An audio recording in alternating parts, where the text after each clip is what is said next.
Hello everyone and welcome back to PSGL F2 as we now arrive at one of the most iconic circuits in the history of motorsport. We now arrive at Spa-Francorchamps, sorry, I was in France last week, and Spa-Francorchamps in Belgium, as we've already had two fascinating races to begin with so far this season, and the championship is pitching up to be a good one as well. It starts to take its shape, and the story so far is that the remarkable rise of reigning F3 champion last season, Botti, as unfortunately Mertz has left the session there, so hopefully he can get back in. But after stepping up into Formula 2 this season, many people wondered, as myself, if he could adapt quickly enough to fight at the front of the field. And he did. Two races in, he already answered that question emphatically. He won in Silverstone despite spinning at turn 2, and yet again he won in China in those mixed conditions towards the end of the race.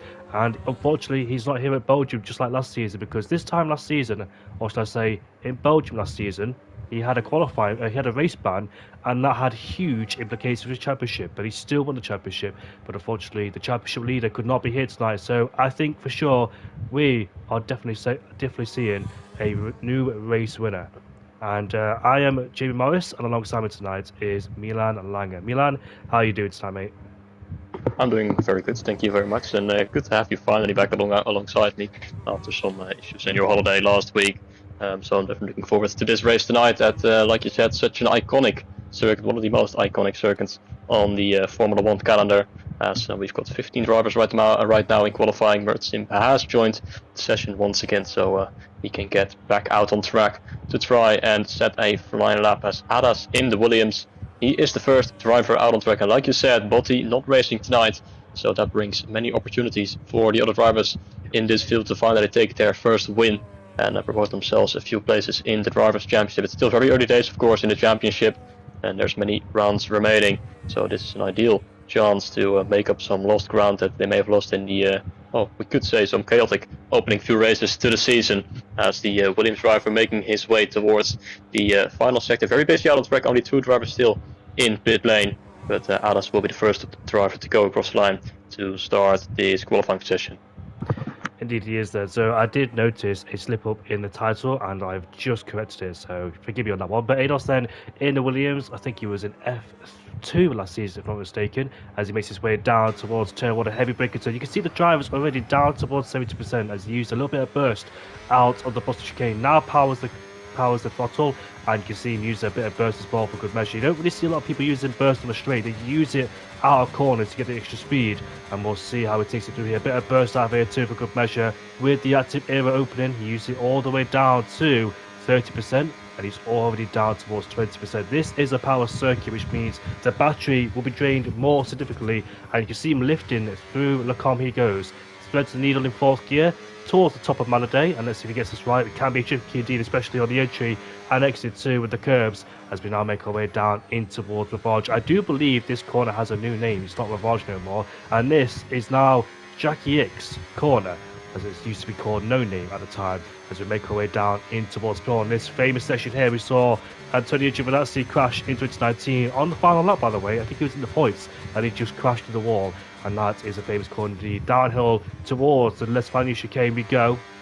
Let's see how he takes this. Can be a bit difficult. I've noticed a lot of drivers struggle here, especially on the exit curve there. They tend to pick up gravel, but it seems nice, clean so far from Ados. It's a 15.8 in the middle sector there for the Williams driver, as he now makes his way out of Stavolo. He goes, using the rest of the battery, and you'll see through Blanchimon that the drivers will start to superclip. As you see the battery turn off there, all the way down towards 0%, as he's losing speed all the way through, and opens up the active era going down towards the chicane. He goes braking at the 100-meter board. Don't want to overdo it through here. It looks like a clean lap so far for Ados. Nothing spectacular, but let's see what he does. It's going to be a 44.2, and we'll see if that holds for the rest of the session, as drivers one by one will make their way towards the line. The time immediately gets beaten there, 43.8 for McLaren. QDR Simon goes second with a 44.2 as well, as we see more drivers rounding around that final corner. Kevin goes second place, just unable to get into the 43 so far. Richard Wiki goes P3 with a 44.1. Then it's the Tsunami in the other McLaren. He goes P6 with a 44.5. Then I think it is one of the RBs rounding around the final corner. There's Fleur, who was I think on pole position last week in Shanghai. He's always been quick this season in qualifying, but this first lap time will not be enough to achieve such feat. Currently down in P7, just now ahead of Moikeli as Harman goes P3 in the Audi with a 44.1, already quite close at the top of the times, but nobody apart from Sigrovsak in the McLaren has been able to go into the 43s until now, as Krishy crosses the line in the other RB to do a 43.983. That leaves just a few drivers out on track to set their flying laps. Lou comes towards the final chicane, which is still called the bus stop chicane, I think, but it's not really a bus stop chicane anymore. But it's going to be a 44.110 for the Ferrari driver, 2000s ahead of the Audi. And then I think it was the Cadillac of Ragnetto going P8 with a 44.2. So that is the initial laps of qualifying complete, with the McLaren out in front and Krishy in second. Only 2 drivers so far in the 143s. And I just saw in the chat as well, Bartolome is saying that it's going to be a bone dry weekend. For the first time this season, we're not going to have any rain. And that for a track where rain used to be quite common in the past. Yeah, especially back in 2021 and also 2023 in this sprint qualifying we had rain too.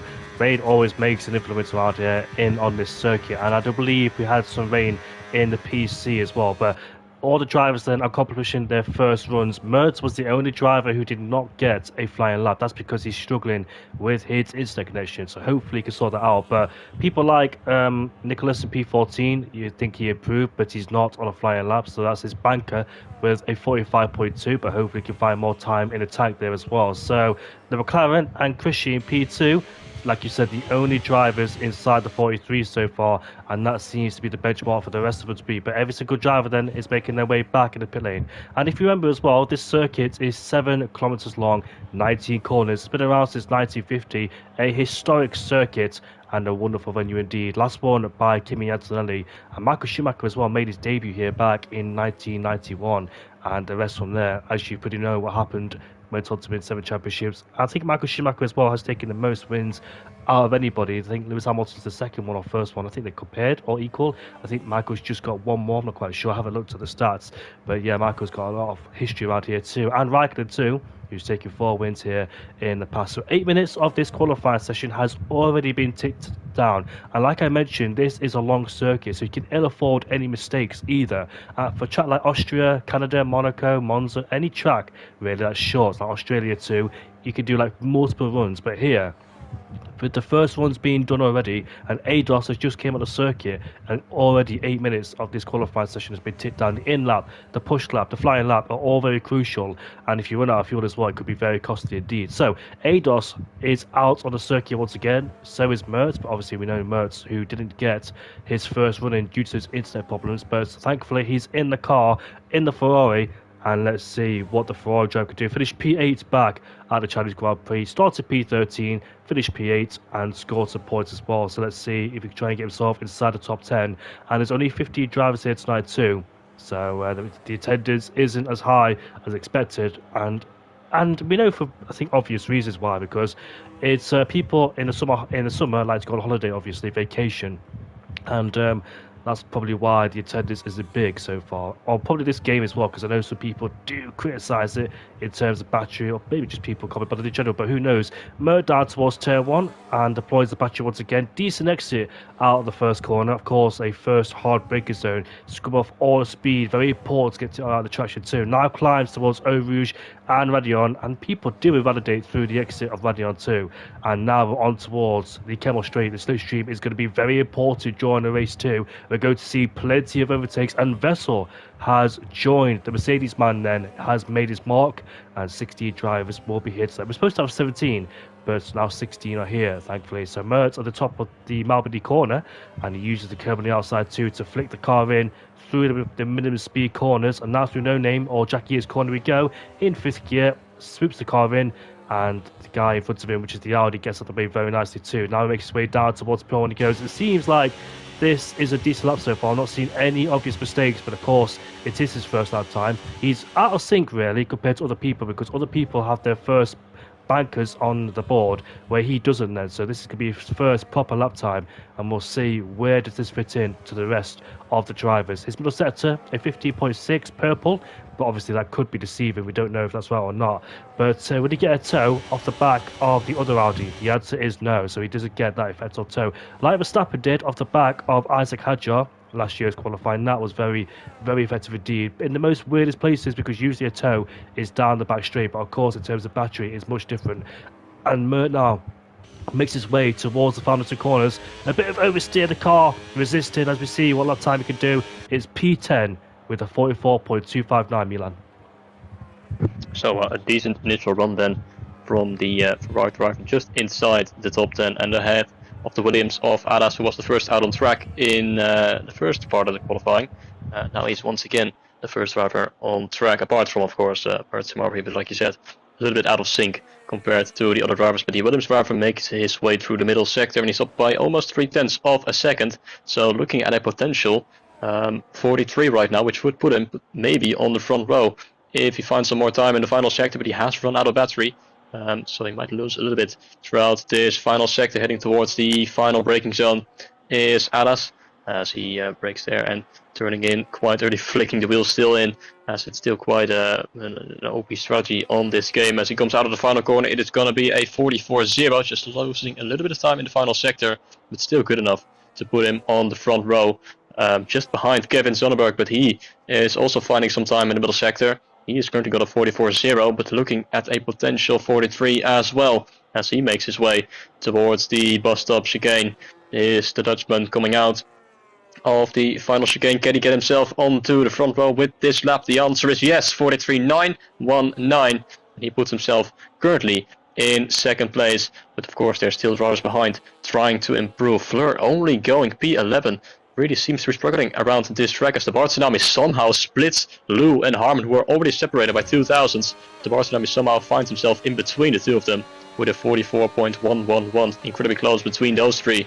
But Harmon is on a great lap as well, as he's currently up by almost 0.2 of a second, coming out of the final corner, goes up to P2 with a great final sector as well, and he puts himself now onto the front row, as there is more improvements behind, as Ragneto up of a second, but only jumps up to P9 with a poor final sector. Not quite able to improve. What about Krishy? He goes back to second place, 43.838, but still nobody has been able to beat the lap of Chigrova in the McLaren, who was currently home provisional pole position, but only by 0.006 of a second, as Krishy has got very close there on his second run. And let's see if the man in provisional pole position can beat his own lap time. Only 6,000 there between himself and Krishy, as we make our way now on towards, make sure we go down towards Taylor's. Wow, what an amazing lap time there. He's beaten him as the Aston Martin driver. Oz goes up into P1 with a 43.814, so somebody has beaten him. What a mega lap time indeed there. And there was only 5 minutes left to go in this session, and drivers are already starting their second lap, which is crazy, or ending the second lap. As we see there, Grokov in the McLaren making his way down towards the straight, and the battery is already down to 10% as well. And we'll see the end of the first sector. Is it going to be improvement for him? The answer is no, but still, the middle sector is like over 40 seconds long, I think it is indeed. And there's plenty of time to be found in the middle and the last sector too, as he makes his way down towards the bottom of the hill, towards, I think it is, Rivage we go now through No Name, as we continue from Malmedy all the way down to Pion. You constantly dropping downhill, a downhill spiral all the way through here, as we make our way now towards Pion. We go in 7th gear, carrying the speed all the way through before we make our way down towards the final chicane. I think it's something different now, as all the corners, for some reason, on every single track, keep being named differently. I need to get my track map for you as well to see what the corners are called. But let's see if his middle sector is improving. Yes, he is, by a tenth and a bit of a second then. So Grokov in the McLaren is definitely improving. Can he keep it up though? It is so easy to outbrake yourself going down towards the Buster chicane, so let's hope we can try and hook it up as we make our way now towards Blanchimont. We go, there's a Ferrari there off in the gravel, but I presume he's run out of fuel, and we'll see what Grokov could do as he makes his way down towards the chicane. He goes one more corner to negotiate. Can the McLaren driver get himself back on pole position? The answer is yes. It's a 43.698 and clear by under 0.2 of a second there from Oz in the Aston Martin then. So Grokov has improved only by a tenth or two. But will that be enough? I thought for 1 second he's doing donuts as well. There's no way. Is he trying to disqualify himself? Oh, let's have a... Yes, he's disqualified himself. So he wants to start down in last place in 16th place. And is that the right thing to do? What's the reason? I've got a reason why. He received a qualifying ban for an incident in Silverstone. He missed last race, so he thought he wouldn't have to serve it, but the Barcelona confirmed he did have to serve it still. So he just disqualified himself in a way to apparently serve that qualifying ban. So it was a little bit of a misunderstanding between him and the penalty he had. But that's the reason why he's now down in P16. Thank you for that, lad. I would have looked like a fool if he did tell me that. So thank you very much, mate, for informing me. So yeah, he had a qualifying ban in Silverstone. Something happened in Silverstone. He did serve it last week, and he has to serve it this week. Then, so that's pretty much out of the way. He will start down in 16th place. Great qualifying pace, by the way. Probably the wrong track, knowing that he could have been on pole position, and now he's got to start down in 16th place. I'd rather disqualify myself at the beginning of qualifying rather than now, because I know that I would have had the pace to do so. So ADOS, for the third time in a row, the Polishman has been out there on the circuit. There is only 2 minutes left to go on the session. Their final runs in qualifying. This track is 70 kilometers long, and let's see if anybody can beat. And look at that, Harm and Lou have set the exact same lap time in P3 and P4. That is incredible for a track that's 19 corners and 7 kilometers long, and to be that close is incredible. And look at the people in the middle of the pack. 8th, 9th, 10th and 7th have set a 44.1, separated by a few hundredths of a second. So it's nice to see these gaps so minimal and so small. But we'll see if drivers can improve towards the end of this session then. So 1 minute and 30 seconds left to go on the clock. ADOS with the first driver. Can anybody try and smash the Aston Martin driver's pole? Zick in P1, who's got a 43.814. On board with the Williams once again. The two Hasses are back in the field, 14th and 15th place. Vessel has just joined the session. So this lap is going to be all or nothing for him in P15. He's got to improve, or he's got to set a lap time. Otherwise, we'll start down the back of the field with Grokov in P16. So on board with ADOS in the Williams. This man hasn't scored inside the top 10 just yet in Silverstone or at the Chinese Grand Prix. He's been unlucky, but we'll see if that luck is about to change. He's now in P6, and look, he's try and elevate himself up the order as he climbs towards Overreach of Radion. He started, I think, P15 back at the British GP, and also here at the Chinese Grand Prix. He started in P15. So yeah, not been a good qualifying session for him at all. He's improved slightly in the first sector as he now takes the curb through the comp section up towards Malmedy we go, and drops down the hill once again, plunging down the hill, just lifting there to try and save a bit more battery. Lyco is going to play a massive part in this race, which means the ghosting drivers will see that happen towards the end of the Camel Straight, and probably towards the Buster Chicane as well, as he flicks the car in 7th gear. Active aero is deployed. I think it happens 5 times on this track, the last one being out of Blanchimon. Lifted once again as we make our way down in towards the Buster Chicane in 4th and 5th gear. Takes it very nicely indeed, and you can see him very, very close towards the gravel on the outside. His middle sector is going to be a 15.4, a 10th up. That could promote him above Kevin and potentially Lou and Harm, who have both set the exact same lap time in P3 and P4, as the Williams driver continues all the way towards Blanchimon. He goes, and look at the speed he's lost, look at the battery loss. It must be a horrible feeling having no battery and losing so much speed. You think you're going very slowly, but you're not. It's happening to everybody. Look at how much Kirby took going towards the Buster Chicane. Reminds me a bit like Lando Norris. But here we go, then Alex ADOS comes towards the line. It's P3 for the Williams driver. What a much better qualifying for him. One of the Hasses is making their way towards the line. It is Vessel, and that was the Cadillac, who goes, I think, up the order. And Mulkalai stays P14. What a dismal qualifying for him indeed then. And he stays there. Krishy, his teammate, goes up into P6. Here comes Krishy towards the line. Krishy is on pole position. It doesn't flash up on our screen for some reason, but he's on pole position with a 43.7 and ahead. Anybody else out there can improve. Lou is down the first sector, middle sector by 1/10 of a second. Harm in the Audi making his way now towards the final 2 corners he goes. So let's see, what can the Dutchman do? The Dutchman goes up into P4 just behind the Aston Martin, but where is the Aston Martin right now? He's a 10th down in the middle sector. He's not improving, but can he find any more time? In that chicane he goes. Let's see what he does. It says a 43.8. He did not improve. So there was a bit of a bug and glitch towards the end, because when I think he didn't take pole. He didn't flash up saying that he took pole position, and that really confused me. But he did. So Krishy is on pole position with a 43.7, and look how close it is. Kevin missed out by a hundredth of a second on his debut here tonight. Indeed he does. 10 thousandths. Look how close it is between the top three. 33 thousandths separating them. But Krishy takes back-to-back pole positions for Army. Last week it was his teammate. This week it is him who is going to be starting at the front of the field. But neither of them has been able to win a race yet this season. But Kevin making his debut in F2 tonight with a great qualifying performance as well. Oscar in P3 in the Aston Martin. Hasn't scored any points yet this season. Missed the opening race in Silverstone. Finished down in 14th last week after getting in some trouble in the opening stages of the race, looking to bounce back from that, and definitely helping himself by getting a great result here in qualifying. And he is going to be starting in P3, and it's Fleur a little bit further down the field than they probably would have liked. The man second in the championship on pole position last week, but still in a decent position to fight us there in P7, and it's going to be probably quite a few trains of cars in the especially opening stages of the race. And Harman in P4 in the Audi also doing a great job, who finished 7th in both Silverstone and in Shanghai, but looking to improve on that and get a little bit higher this time around. And Adas, as you mentioned, with a great qualifying performance as well in P5. But now we get to prepare ourselves for this race. No rain should be expected for this race. It's going to be a completely dry race, meaning we'll be looking at a medium hard strategy or the other way around. But I think it is an easy one-stop around here.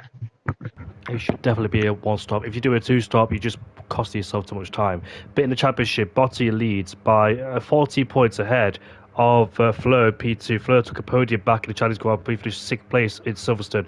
Cole is P3. Both Alpines are looking very strong this season. Cole is another driver who is not here tonight and had a DNS back in China. He's 3rd with 12 points. Mert in the Ferrari is 4th with 11 points. Magneto in P5, 11 with Cadillac. 6th place is Bolsonaro with 10 points. Simon is 7th ahead of Krishy, who have both got 10 and 8 points. Harm in the Audi P9 and consistent so far with P7 and P7.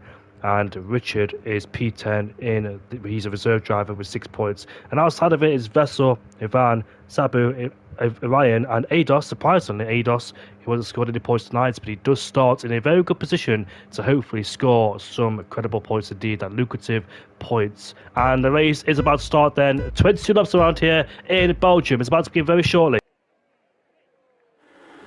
And we get racing already, and a drive-through penalty for Oscar, who gets a drive-through penalty. We head down in towards turn 1 we go. The Racing Bull occupies the lead, and Kevin's trying to go around the outside there, and he stays in P2. But what a massive shame there. Just jumped the start.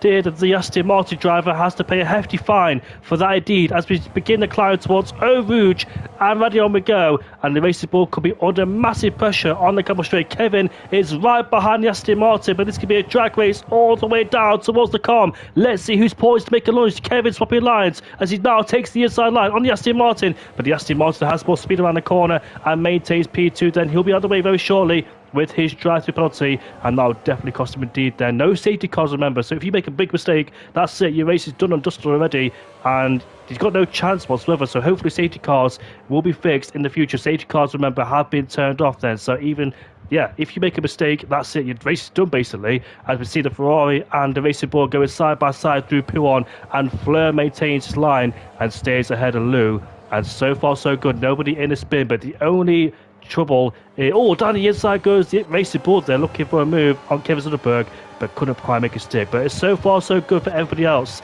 but bad news for the man in P2, who has picked up a drive-through penalty. Indeed it is, so not going to be as likely to score many points for the Aston Martin driver. We've got a few drivers who started on the hard tires, including Kevin in P3 and Harman in P9, losing 5 positions on the opening lap so far. They've been struggling with those hard tires, and outside the top 10 we've got a few drivers on the hard tires as well, but the majority on the mediums. Here comes Kevin on the outside of the Aston Martin, who's going to try and go back up the inside of the RB, and there's contact between the two. He's not going to go into the pit lane just yet, and Kevin trying to take a position. Here comes Fleur with a great exit, trying to get alongside of the Red Bull, but now he's on the outside line heading towards turn 1, whilst Kevin goes back up the inside of the Aston Martin. There's contact, and he hits the wall on the inside as he gets spun around and gets collected by multiple drivers. Oh my goodness me. and there is 3, 4, 5 cars involved there in turn 1 with ghosting disabled. He just got collected by many drivers. Kevin is down to P15. Simon was involved, I think, in the Mercedes, got front wing damage, and he's definitely not the only one. As now it's an RB1-2, but Chrissy's on a massive pressure, or Fleur's on a massive pressure, and there they go 3 wide as Lewis into P2, Adas on the outside in P4, and Oscar dropping down to P5. Not sure if he's got front wing damage, as he was involved with that incident with Kevin down towards turn 1. And then it's Mertzim in P6, just ahead of Harman. But what happened there in turn 1 with Kevin and the Aston Martin, as Oscar losing one more position now towards Mertzim, and drops down to P6. Yeah, crazy second lap there. A clean first lap, but a frenetic second lap indeed. And the Aston Martin and Kevin being a cause. I've no idea who could be to blame. We'll leave that down towards the stewards, but Kevin certainly has lost a lot of positions there. And his first race of the season has completely gone shambolic, and he's lost an end plate too for good measure. So yeah, his race gone from bad to worse. And there's no rescue in this, is there? Nothing he can do whatsoever, and his race has been... It's a shame, safety car's been turned off, because it brings everything back together, and the race gets more spicy from there. But yeah, like I said, if you make a mistake, that's basically your race done. And a big mistake like that for Kevin Zunderberg, there's no recovery whatsoever, is there? And Krishy has got a 1.6 second gap over Lou. That could be very handy, The gap did go down to 1.2, but of course drivers using battery in different places, and now we finally see the Aston Martin in the pit lane. I think instead of fighting, the Aston Martin should have went in the pit lane on the second lap there to avoid any chaos like that. And yeah, it's a shame for both drivers there who were qualified in a high position but find themselves at the back of the field then. But Krishy in P1, look at this side by side through Rouge already on there, but Fleur is now up into P2. Racing Ball 1-2. It was like Mark Webber and Fernando Alonso back in 2011 there as well. But as you can see there, you can see that the Racing Ball and the Ferrari side by side going in towards the com they go. And you can see Fleur just maintaining P2 ahead of Lou. Lou has come alive once again. He was quite strong last season, wasn't he? And in the second half of the season, he was a driver to be reckoned with, scoring multiple podiums. I remember 2 seasons ago where he wasn't that competitive. He usually struggled to get into the top 10. And now here he is once again. Spain was one of his strongest races. I do believe he won the Spanish Grand Prix a season ago or two. And now he's up here again in P3, running in a high position. But Krishy so far is running away from this, because the Aston Martin, Kevin Zunderberg, those two making contact, slow the pad down. And look at the Williams there. And that was an optimistic move, almost three abreast. Oh, the Williams and then spin. Oh no, that could have ended even more worse if somebody connected him. But luckily he didn't. He's down into P6. He's still in this DRS train. A DRS train. How many times am I going to say that? He's still in this train.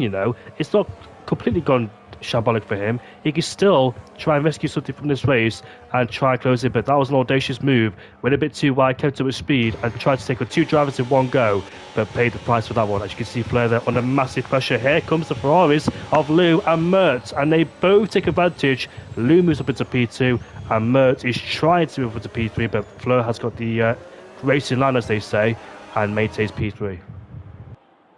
Yeah, that was a bit of an ambitious move from Adas, and he did pay the price for it, but this fighting is really paying off for Krishy out in the lead, extending his lead to what is almost 3 seconds now, as Lou now has inherited that second place. But here comes the RB driver once again of Fleur, having a look through Eau Rouge. On the outside is Mertzim RB, but he gets boxed in, and there's contact between the two. Harman is going to take that position of the Ferrari, almost gets spun around through Varion, and now we're onto the Camel Straight. Harman is going to go to the inside in the Audi. He's going to try and make for a double move to the inside as they go 3 abreast into the chicane, but he thinks the better of it. Now he's going wheel to wheel with the RB of Fleur on the outside, and now it's going to be the inside line for the Audi, who's now going to get taken around the outside there from Wessel. What a move in the Haas. Look how close it is, this fight, all the way down towards what is P10. It's an enormous scrap and a half between all these drivers. Lou still maintaining that second place just ahead of Fleur. Then it's Wessel in the Haas. Where did he come from?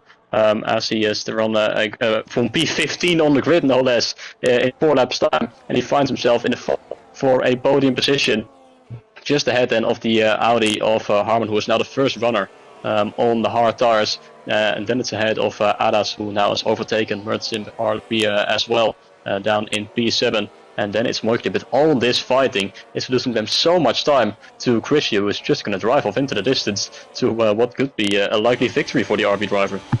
Somebody said in the comment section, HLR 123. So they're very happy indeed. Is the HLR team doing a respectable job, and Krushy is going to run away with this race. Even a safety car won't ruin his race. Now Vessel side by side at the break. Oh, the Ferrari goes deep, and now three abreast towards the final corner. Vessel on the outside, and Vessel has taken both drivers on. He moves up into P2, but for how much longer? Because Fleur immediately back in attack, going down towards the first corner, claims the apex, but does he get massive slide there out of turn 1 and almost oversteered into the side path of Fleur P2. The Vessel now right behind Lou. Oh, through goes Lou. Has taken both of them on. That's crazy indeed. This is absolutely crazy. And Lou goes up into P2. Now here comes Harm, Vessel and Fleur. And here comes Williams 2 of ADOS. It's getting all very close indeed. Fleur backs off. The Haas tries to favor the Williams. And every single lap, every single corner, these guys constantly changing and swapping places indeed. Mulkalai is up at P8 ahead of the Boston Army. The Boston Army puts a podium back. Oh, there's contact there. And moved slightly to break it. Did the Haasman to defend against the McLaren and tried a lunge against the Ferrari driver Mertz. Mertz, however, was P4 momentarily, now shuffled down into P7. Now, the Aston Martin Richard is attacking, going down towards P1. Has the inside line and takes him on, but goes deep. That could be a track limit infringement there, as the battle all the way from P2 down to P9 continues. This is a big scrap indeed, and what this is allowing to do, Krishy is able to pull away and break away. He has no trouble whatsoever. Even a safety car cannot ruin his race, because safety car, remember, has been disabled. So, yeah, that could not happen. The only thing that can go wrong for Krishy if he makes a mistake. But so far, he's got this race in the bag. And Fleur rides to the back of Lou as well. Fleur could actually be an influence towards Krishy too, because he can hold up this pack as he's right behind the Ferrari. Here we go, then down towards the chicane he goes, side by side with the Ferrari, level pegging, and Fleur muscles his way up into P2. The Haasman of Vessel looking to go on the outside. Does he make it? Yes, he does. Better traction on the outside, but up into P3 goes the Haas, and Lou has been shuffled down into P4. Every single corner, every single lap, Milan. Oh, that was so close down towards 2. I thought for 1 second that Lou might swipe out Vessel, but he didn't, thankfully. Nicholas has retired from the race.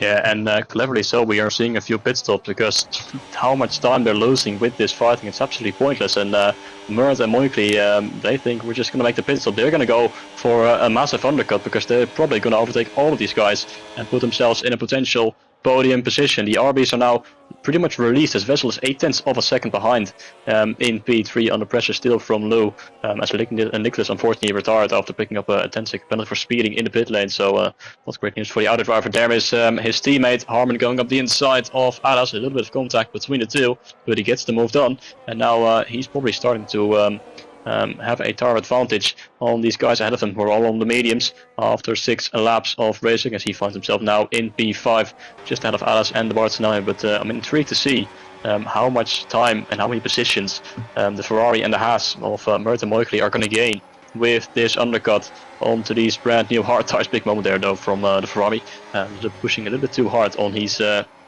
colder hard tires. But at the front, the RBs are starting to stretch their legs, as Vessel is struggling a little bit to stay within that 1 second window.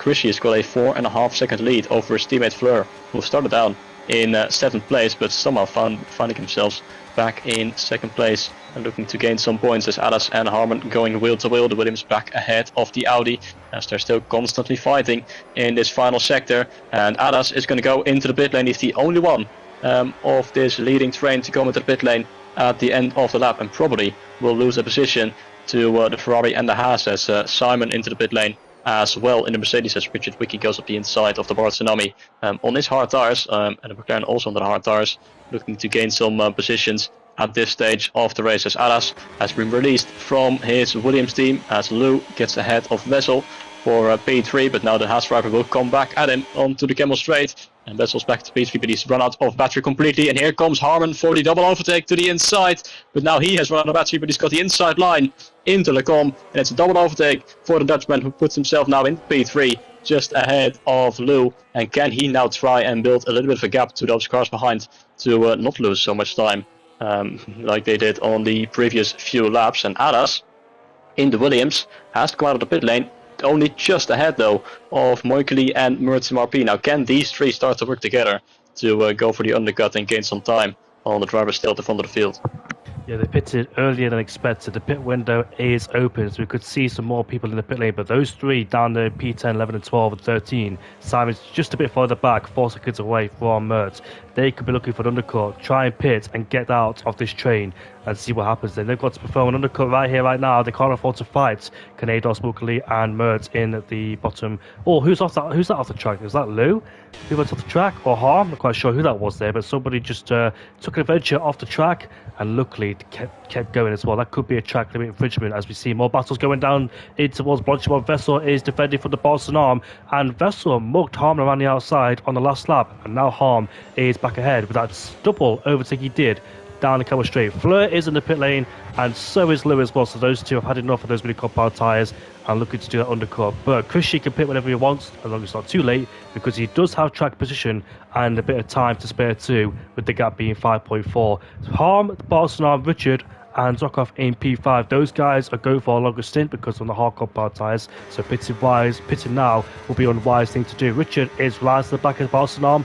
And we'll see the overtake happen shortly. Here comes the Aston Martin Honda driver alongside the McLaren Mercedes, but the McLaren seems like he's got a bit more straight line speed. But now Richard gets ahead with the battery and puts himself up into P3. Where has the guys behind? ADOS has rejoined behind Fleur, so could he get the undercut on the Racing Bull driver, and he has a bit of an offset towards him as well. So Fleur has rejoined in P6, and the Ferraris and the Hasses are looking to battle it out, going down towards the chicane. We go. Lou on the inside. Oh, contact! It's a Haas contact, and Vessel and Mukali there, not sharing the same piece of tarmac, and he tries to go down the inside there. I don't think the other Haas expected his teammates to go down the inside too, and luckily Vessel is still pointing in the right direction. Remember Alonso and Hamilton back in 2022 when those two made contact as well, and also Russell and Hamilton as well going into last race in Belgium in 2026 this year.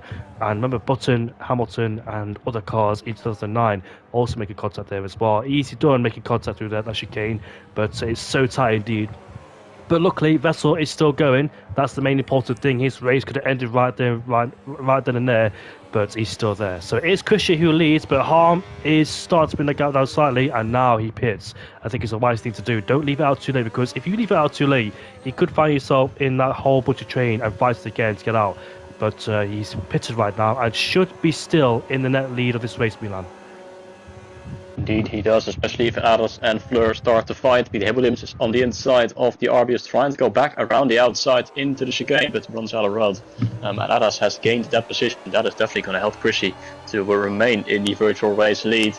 And he was also losing a second lap on the previous lap to Harmon in second, now into the race lead. But he comes out of the pit lane and he's got a gap of around 5.3 seconds or 5 seconds, so he hasn't really lost too much time to Adas and his teammate Fleur, who was still behind the Williams but looking to get past onto the Camel Straight. Through comes Lou as well in the Ferrari, trying to potentially make it 3 wide, but here comes the RB looking on the outside but hasn't really got the overspeed to make the move. Adas defending the inside, weaving a little bit there to defend his position, does so successfully, but Fleur will not be very happy with that, as he has to sit behind this Williams for another moment. Here he goes on the inside into a corner where the Williams driver does not expect it, but it's going to be late on the brakes, and Adas holding it all the way around the outside. It is a great defensive move, but completely destroying his chances of winning this race, just letting Chrissy get away with it, as the gap has now grown to over 5 seconds between the RB and the Williams, but he's doing a good job of defending his position at least.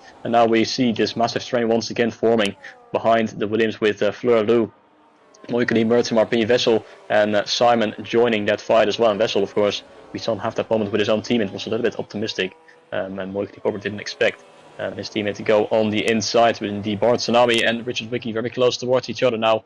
These two absolutely do not need to fight at this stage of the race, because they still need to make a pit stop, so there's no point in fighting right now. They'll just lose so much more time and ruin their chances of getting a good result at the end of the race. We're on to lap 10 of 22, almost at the halfway point of the race. Harmon is leading, as Fleur now on the inside of Adas finally has got ahead, but now there's 2 massive straights coming up, so is he going to be able to defend that position, because he is not going to have the boost mode on to lap 10.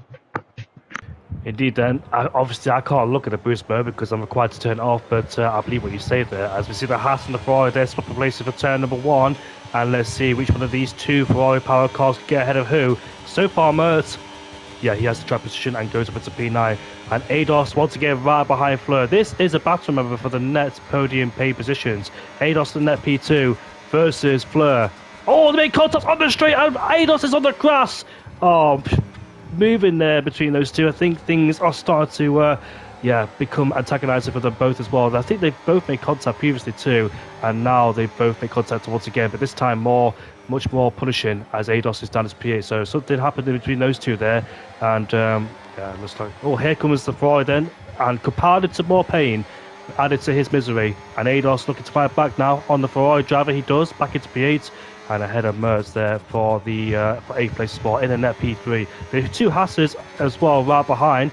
Last time the two Hasses they made contact again, but this time not more severe. But the last time they came together, they made contact down in towards turn 4, which is Lacombe. But hopefully this time the two Hasses don't make contact because they got such good pace.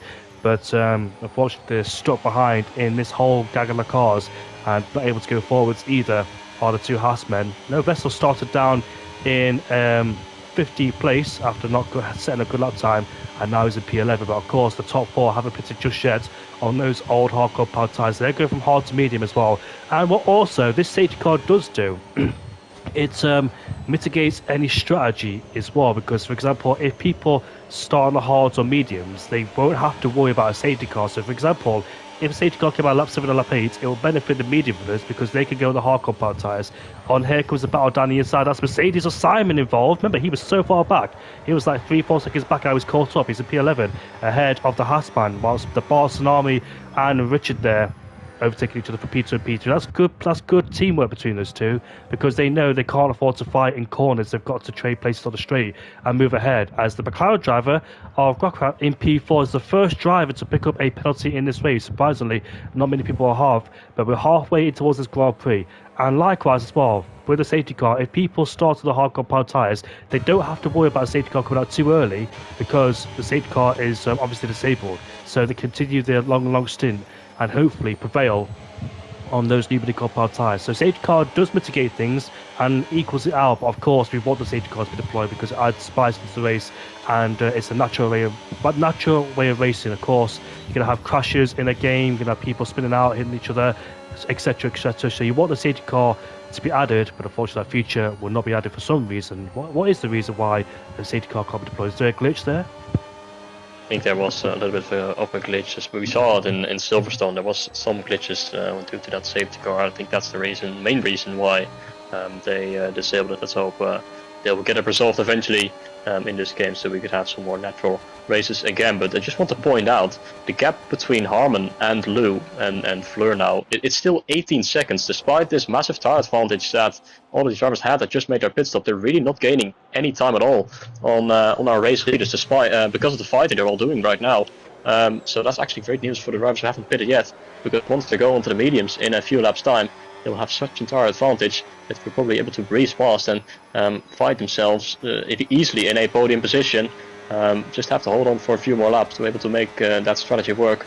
But as long as they're fighting so much, then it will not be as difficult as Richard Wiki and the Bartolami fight, working together in P2 and P3, not fighting.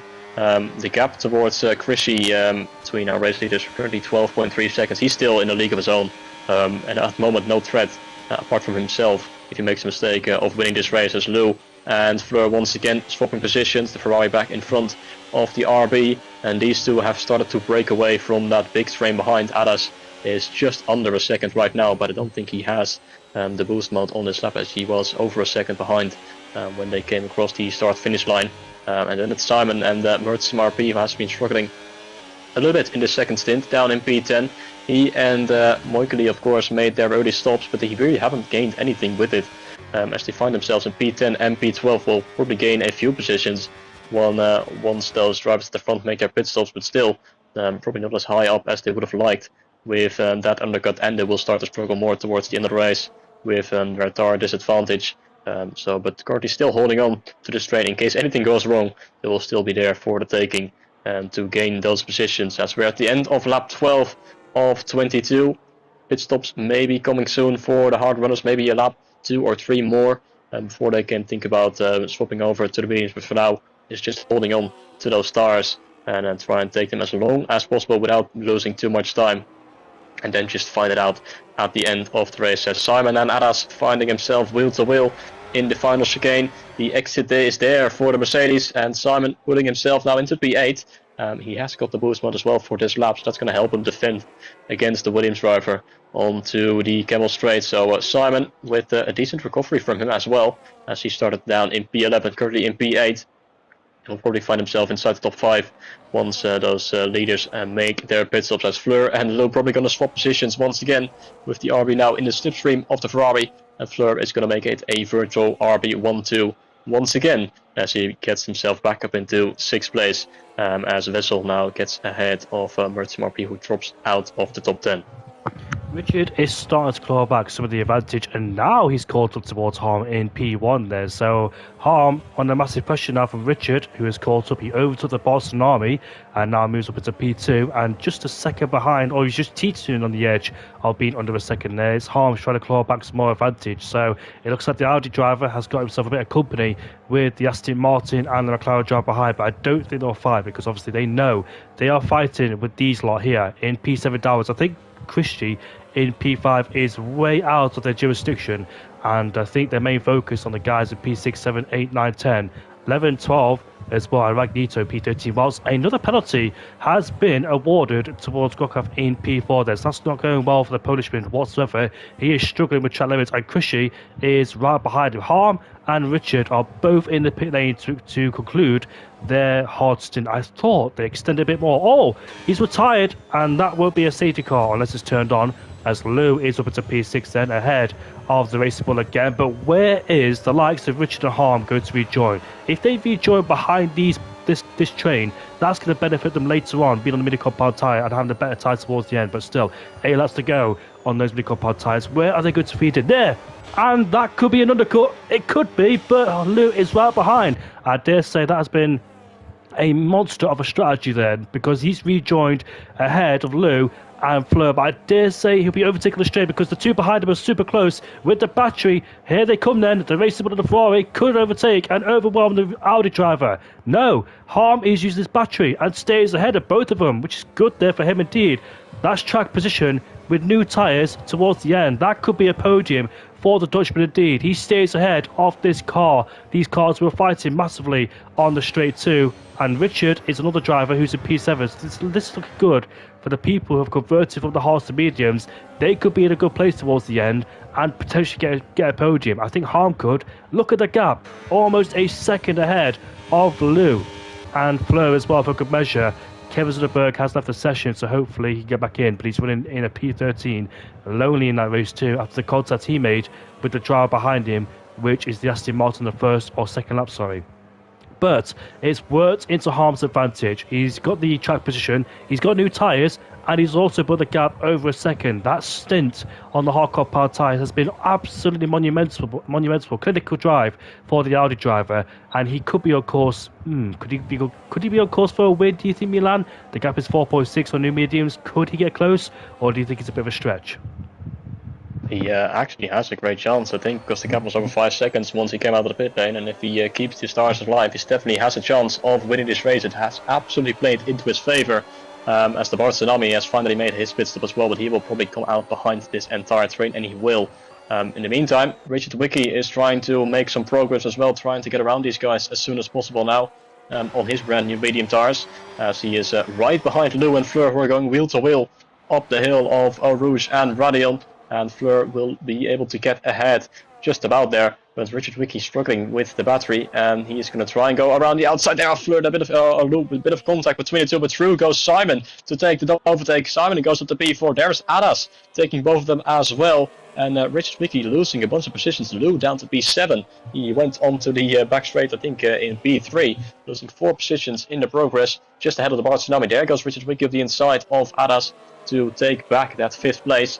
But he's going to be looking to get that position back on Simon, and probably get ahead of Fleur to really use these medium tires to the fullest. And he goes now up the inside into Pouron, but having to use a little bit of battery with that.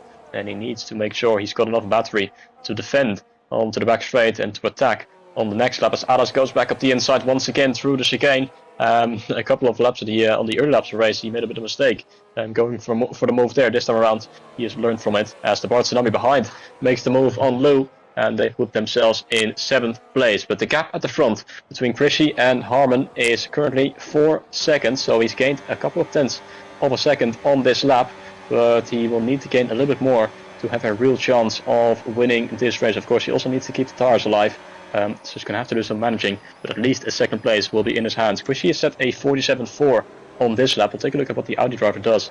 It's going to be a 47.1, so 3 tenths gained on this lap, which is not quite going to be enough to fully chase down the RB driver, but also looking to secure that 2nd place. There goes Richard Wicke up the inside in towards turn 1 on Fleur, and he takes the position away in the P3, but the question is, does he have enough battery to defend against the RB driver onto the Camel Straight? As he gets very close once again, does Fleur, and he will be looking to re-overtake and take that podium position back, going on the outside and round the outside, and no battery there for Richard Wicke. Through comes Adas as well in the Williams, so Richard Wicke's good progress has become undone as he once again drops back down to P5. That is just how crucial it is to properly save to manage the battery on this game.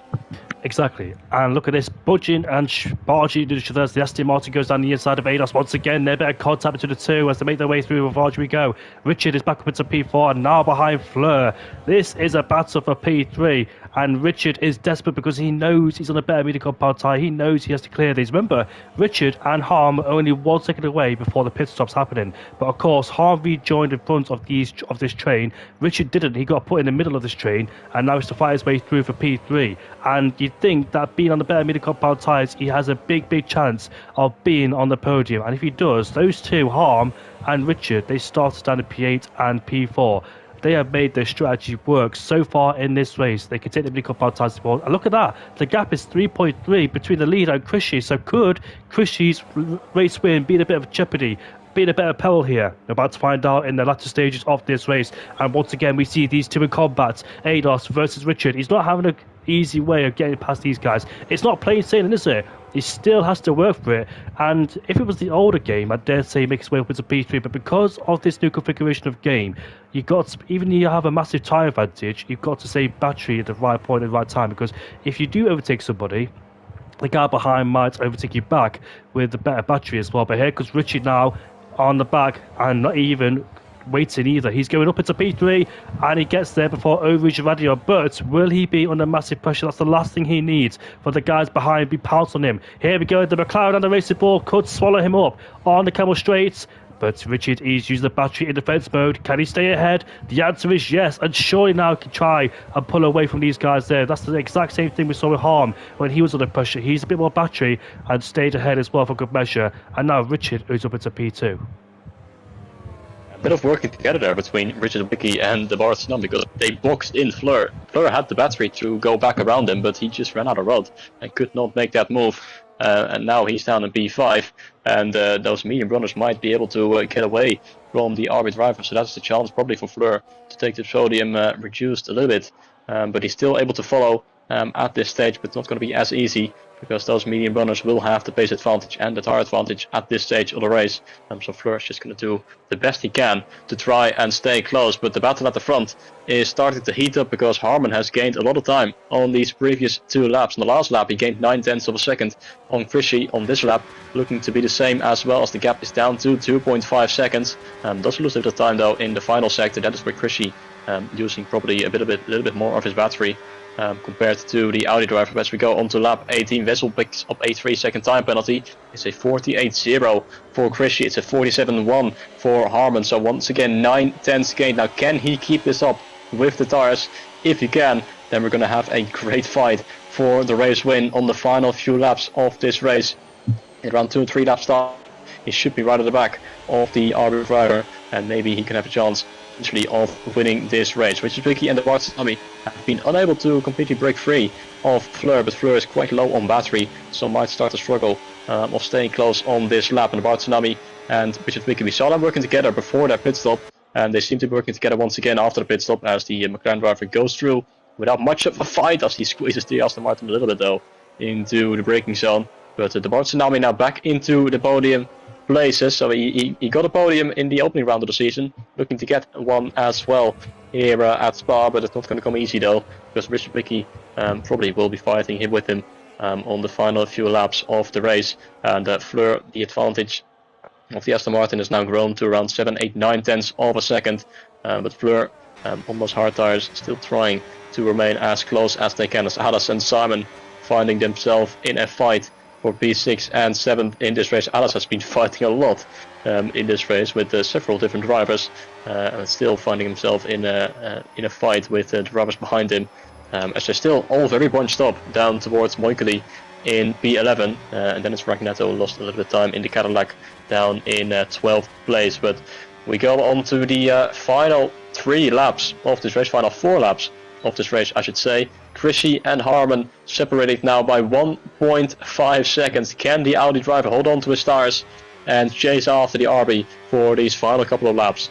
This is incredible. 3 laps left to go, and Harm can see his rival right in front of Christian. He is a content creator as well. He's a man who's on a pad, and he does deliver some great YouTube content indeed. And could he be about to win this Belgian Grand Prix? This is going to be so good as well if he does win this Belgian Grand Prix, doing the ultimate strategy. I thought Christian had this his own way, because ever since lap 1 he pulled away by a milestone. But now towards the end of the race he has to work for it, because he sees the Audi right behind. The gap is 1.5 seconds. I wonder how much more time now Harm can take out of Christian's advantage, because the medium compound tyres can be a bit delicate and they can wear out quicker than the hards, obviously. So we'll see if the tyres can last towards the end. But the gap is 1.2, so in these corners alone Harm is trying to take out the advantage. The gap is 1.1. He's almost in the overtake mode of Christian, and once he's there, that's bad news for Christian. He'll be vulnerable towards the straight, I wonder. We've only got 3 laps remaining. The gap's down to 1.1 seconds. Now, probably he's going to have to want to wait a little bit before making that move.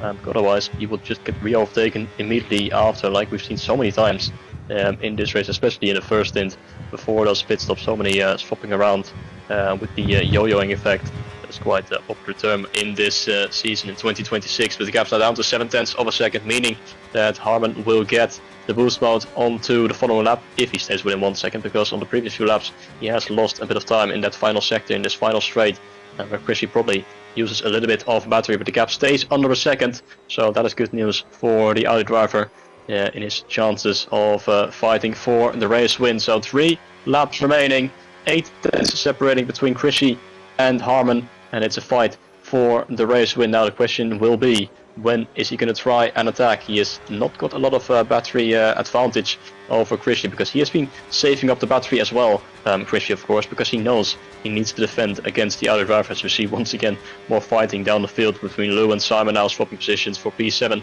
and 8, as Lou is almost dropping out of the 1 second window to the cars in front. But Harman now down to 7 tenths of a second this lap.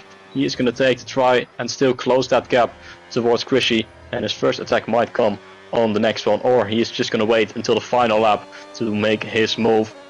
But he needs to keep those tires alive for that final lap, as Simon has got back ahead of Lou for P7. Now Vessel has joined this fight as well, of course, but he's got a 3-second time penalty, so he will lose out eventually, as Lou is going to try and go all the way around the outside of the hairpin, and he has found the better grip in the outside line. It's going to turn it to the inside for the Jackie X corner, and Lou now back in 7th place and looking to stay within 1 second of Alice. Through comes the Mercedes once again as they are fighting it out, and Simon now back in 7th place. So much fighting at the back end of the top 10, but we're at the end of lap 20, and Harman is fully on the back there of the RB driver. 3 tenths separating our 2 race leaders with 2 laps to go.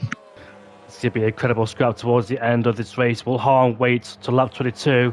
Will he attack on lap 21? We're about to find out. And will Christian have a response as well, because he's saving battery in anticipation of Harm attacking as well. There's battles absolutely everywhere on the circuit. The battle for the lead, the battle for P3 between the 2 medium runners, but still Fleur is right behind as well, so he's keeping tabs with the guys on the medium compound tyres, P3 and P4, so that's going to be a battle to watch out for as well. We've got a battle in the midfield now. Some of these drivers now pretty much been separated. It's a massive DRS train, but it's been splitting in towards different groups. So who do you want to keep an eye on? I want to keep an eye on Harm to see if he makes this overtake on the cover straight, or will he wait for the last lap? Here we go, the climb towards Eau Rouge and Radion we go. Will he deploy the battery? You can see him deploy the battery on his steering wheel.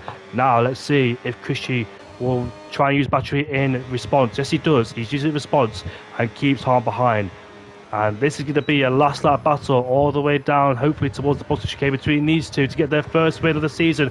Botti has taken the first 2 wins in China, in Silverstone, but we're about to see a brand new winner here in PSGL 3, and it'll be Krishy or Harm as the Aston Martin gets on the way for the guys, the trio, fighting for P3 on the mini-compound tyres. So let's stay on board with Harm in P2 then. Coming through Jackie, no name right now, or Jackie's corner, it does have a name, as we now make our way down into towards P1. I think these two are trying to save and re-elevate as much battery as they can, ready for defense mode and attack mode. And we'll see which one of these two will have good battery management towards the end of this race then. As we and Barcelona and Richard going side by side, so the Barcelona does overtake Richard and puts himself into P3, but he will not have the overtake, will he, towards the end of this race? So it looks like those two there swapping each other around, and Fleur is right behind too. Here we go then towards the fast corner we go on Blodgimon. Almost forgot what it was called, but it's called Blodgimon. But of course, there's no overtakes down the inside there. You can see Krishy just backing off his gamesmanship between the two, and they're almost side by side in the braking zone. Of course, Harm didn't want to make that move, and Krishy was trying to save battery as much as he can to blast it all on towards the last lap. This last lap, 7 kilometers left to go in this race. The final lap of the race has begun, and Harm almost dumbed it down the inside in towards turn 1, forcing Krishy into an unforced error. But on that occasion, that did not work at the time. Here we go then, he's right behind. You can see the flashing light on the back of the Racing Bull car, climb towards Eau Rouge and Radion. Is this the moment where Harm gets this done? Here we go with the active era open. He draws alongside as all the battery is being used on the Camel Straight. We're going side by side now between the two. Can Harm go on the outside? The answer is yes, he's ahead. There he goes off the track, he's outbroke himself. And the Racing Bull in the background too almost did the same thing. But Harm keeps the lead of the race ahead of Krishy. But Krishy, will he fight back? No, he doesn't. As behind, it's a massive, massive battle behind us for the podium paying positions. The Boston Army. So, Harm almost lost it. He almost lost it at Ravage, and Richard is ahead of Fleur as these two go side by side. What has happened to Boston Army? He's dropped backwards majorly. He has dropped backwards. Has he run out of fuel? I don't think he has. But back towards the front, that's the most critical part of the race. And Fleur is back ahead of Richie. But back towards these two. Will Krishy force one last move going down towards the bottom chicane? It got so close in the braking zone on Lacombe, and as you can see there, Harm tried to regenerate as much as the battery because he knows that attack is coming towards the bottom chicane. Look at his battery management, 60-70%, and now he's using it all the way down the straight. Here he comes then, Krishy alongside Harm for the lead of the race. These two are going side by side, and Krishy just gets ahead. But what about Harm? Can he fight back in the braking zone? Can he send one up the inside the last time? No, he can't. Krishy defends in the middle of the road, but he goes around the outside towards the final corner. Who can get a better exit out of these two? It is all in contact and Harm's off the road, and Krishy wins the Belgian Grand Prix. And in the background, Fleur and Richard fighting for the final spot on the podium. Fleur has done it.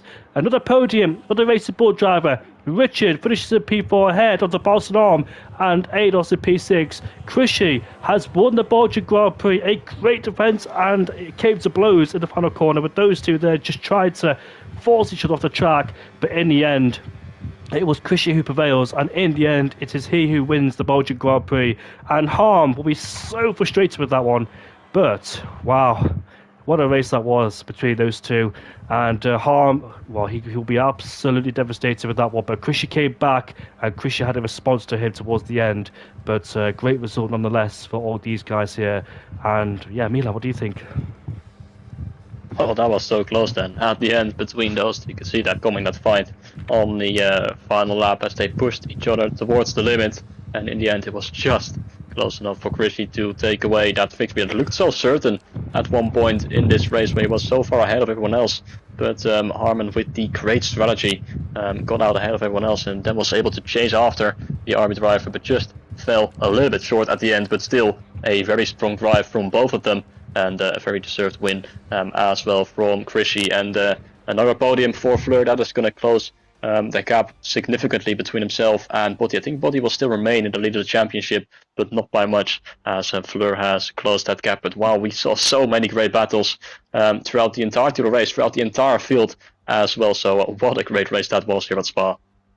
What I found funny is what Ados has been pretty much stagnated in P6 the whole race. He's been fighting for that P6 the whole time, and he's finished there as well. That's pretty much where we've seen him the whole race, P6, fighting with the rest of the guys in front and behind him, and that's his end result as well. Both Hatters were pretty much stagnated in P10 and P11. They just couldn't move forwards despite being in that train. They pretty much held back and stayed behind and couldn't go forwards. But yeah, well done to Krishy. An absolute fantastic race indeed against Harm. There will be questions asked to see who's at fault between those two, but it's hard and fair racing.